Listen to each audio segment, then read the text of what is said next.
In the last few years, Colombia's economy has seen sustained growth. Although recent falling oil prices have taken a toll on its economic performance, the country still seems to fare better than most of its regional neighbors. Colombia is also on the brink of a peace agreement with FARC guerrillas, an historic step that could have a considerable impact on its economy. And here to discuss these issues is the Colombian ambassador to the United States, Luis Carlos Villegas. Ambassador, thank you so much for joining us here on America's Now. Thank you. It's a great honor for me in this invitation. You know, some analysts have warned of a Colombian bubble. How would you characterize the current state of the economy in your country? I would say diversity is the key word. We have been able to grow even in the middle of the fall of oil prices, of coal prices, of gold prices. It means that our economy has other engines than commodities, that we have been able to grow in our exports, in our investment, in our savings, in our consumption. So I think diversity is the answer for a Colombia that is going to grow in the middle of a neighborhood that is going to be a little paralyzed, if you want. You know, Colombia signed a free trade agreement with the United States in May of 2012. Where do things stand at the moment? Is there balance? Yes, we have very good news on that. If you take aside oil and coal and gold, things that do not need a treaty to be traded, we are growing our exchanges at 2 digits, 12% Colombian export to the U.S. and 14% U.S. exports to Colombia.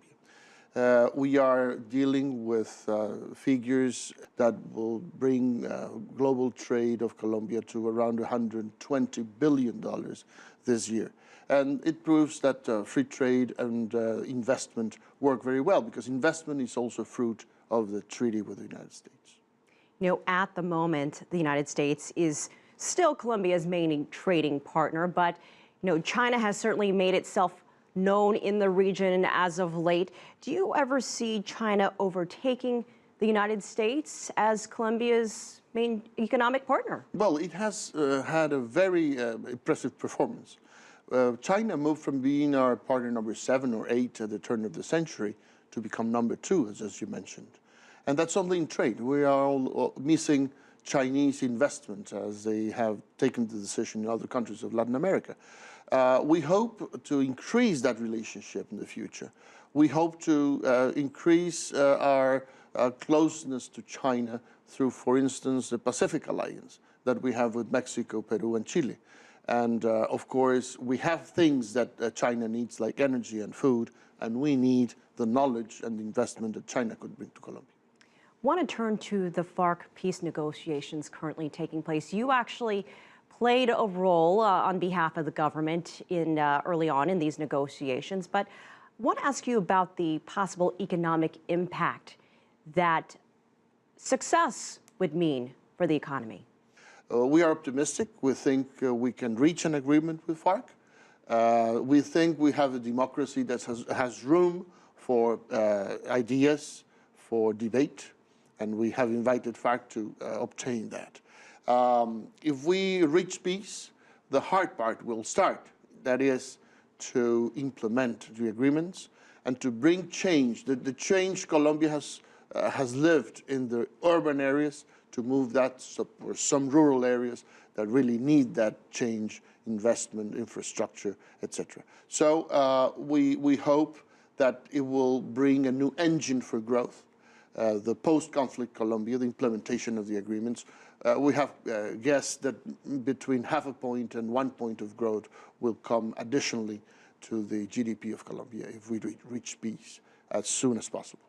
Yes, that's something certainly to look at.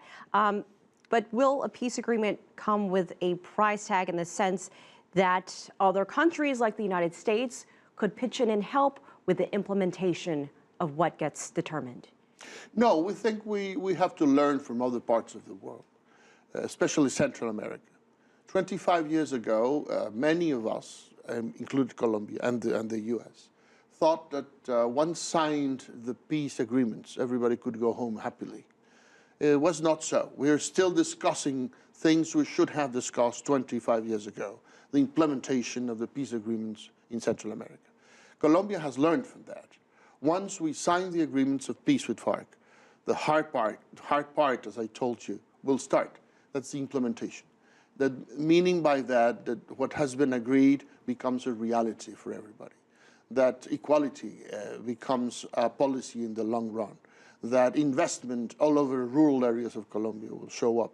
It's going to need a lot of international cooperation from the United States, from Europe, from Asia, from the neighborhood in Latin America. Not only a question of resources, but of company, of political company that will tell everybody that Colombia is doing well with the accomplishment of the peace treaties. All right, Ambassador Villegas, thank you so much for joining us here on America's Now. It's a great honor for me.